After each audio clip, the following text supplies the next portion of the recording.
High, welcome back to চিনিজ lifestyle. এই দেখুন আমরা আমাদের রুমে পৌঁছে গেছি।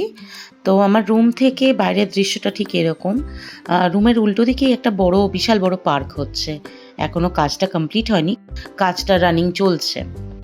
আমরা একটু ফ্রেশ হয়ে নিয়ে রুম থেকে বেরিয়ে একটু কিছু শপিং করতে যাচ্ছি, যেখানে আমাদের কিছু গ্রসারি থেকে শুরু করে ঘরের কয়েকটা দরকারি জিনিস এখান দিয়ে পারচেস করবো।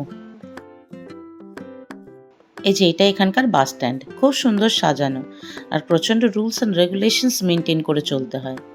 তো আমরা শপিং করতে যেতে যেতে মাঝ রাস্তায় দাঁড়িয়ে একটু চা খেয়ে নিলাম, যেটা এখানকার লোকেরা সুলেমানি বলে।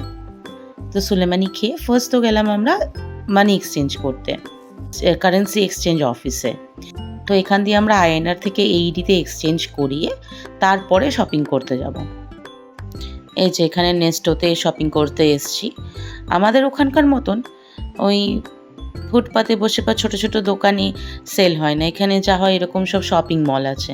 সব শপিং মলে সমস্ত রকম গ্রসারি থেকে শুরু করে ফুড আইটেম সমস্ত কিছু এক জায়গায় এক ছাদের তলায় বিক্রি হয়। তো এখানে ভিডিও অ্যালাউড ছিল না বলে আর ভিডিও নিতে পারিনি।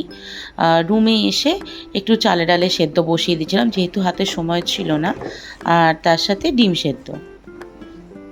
তো আজকের জন্য এইটুকুই। যদি আপনাদের এই ব্লগটা ভালো লেগে থাকে তাহলে please like, share and subscribe করবেন। আবার দেখা হচ্ছে নেক্সট ব্লগে। ধন্যবাদ।